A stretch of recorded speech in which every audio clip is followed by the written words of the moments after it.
Alright, today we're taking the clamps off of this nice Harmony archtop guitar H1215 model S66 means it was made in the spring of 1966, made in USA. Anyway, the neck was way out of whack and the fingerboard was all completely loose, and not to mention the top had come undone from the seams there. Or I should say, yeah, the seams. So hopefully we got it nice and straight. You can see it was kind of a complex clamping arrangement because you have to go several different directions there. The big clamp was holding the end of the fingerboard down. These side clamps are gluing the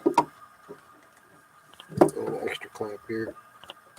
You can see that black line there. That's where this seam was open. So,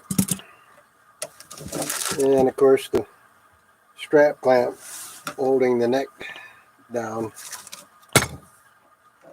And yeah, looks like it's got pretty straight. So I'll remove the clamps and see if we got any residual glue to get rid of. These are nice guitars. They have a nice sound.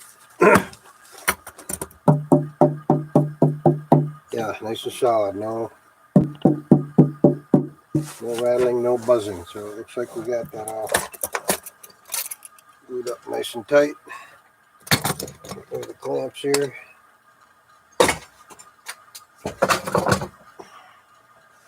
Check the neck. Oh yeah, pretty straight. Pretty straight.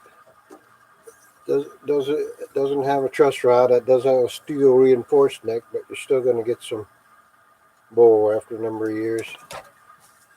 And it has this adjustable bridge, which the way I'm sighting on it looks like it should be pretty good. We'll double check here. Our handy ruler.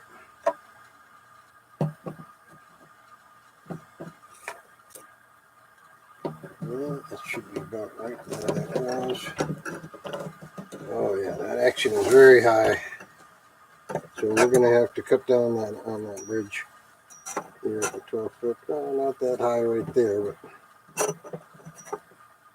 about 5 or 6. We want that at about 3 or 4. So it'll be adjusted. This is a solid wood top. They would press these out. Heat press, heat and steam.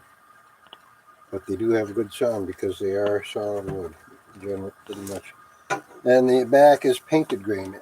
It's trying to make it look like burnt or curly maple, like a fiddleback maple, like they have in the back of a violin. But it's not. It's actually just brown paint. Same kind of brown that they use on the rest of it, where they get the sunburst effect. So we'll give this a nice clean, basically some water and a rag. Get rid of all that dirt. Here's the dirt that's been accumulating here. We've got a little bit of paint. We'll get that off with. Try a little bit of tiny solvent. This is most likely a lacquer finish, so we could use a couple of different things. But sometimes it's sitting out with water and rubbing, it'll come off. So we'll try that first. The least invasive is the best.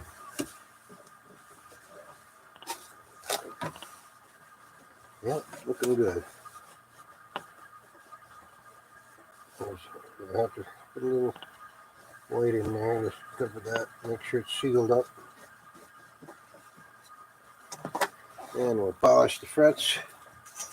Let's look at these clamps out here.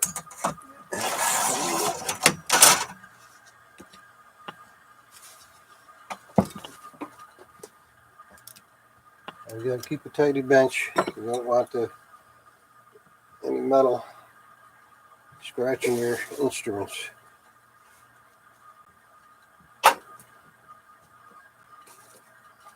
piece of well-worn 400 grit sandpaper. That'll polish your frets up nicely. These are quite flat frets.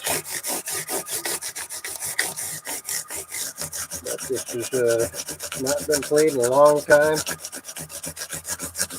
Definitely supposed to be played very much when it was played. Hardly any wear on the front. So this would be a nice guitar. I would put a appraised insurance estimate at probably $500 for that. See these brown spots? This is just dirt. It's accumulated over the years. A little water, a little elbow grease, and then you restore the finish back to what it was.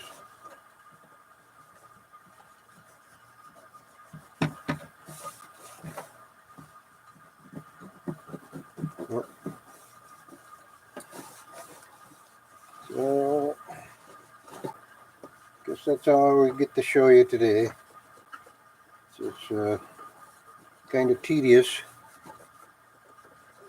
fitting the bridge. We'll have to cut this down probably on this side, well, maybe on the top to get it to the right height. Refit the feet. You can see where it's shiny, only hitting on the edges. Yeah, big gap there.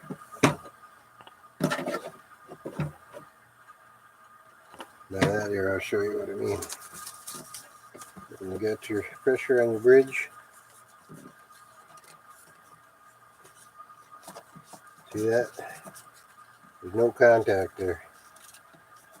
Just on the very edge.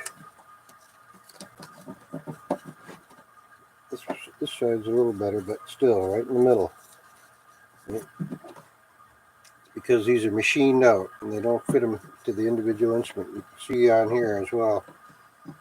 It's hitting on the edges, so we'll readjust that so it's fitting more properly, and it'll have a lot better sound as well. So, thanks for watching. We'll catch up with you next time.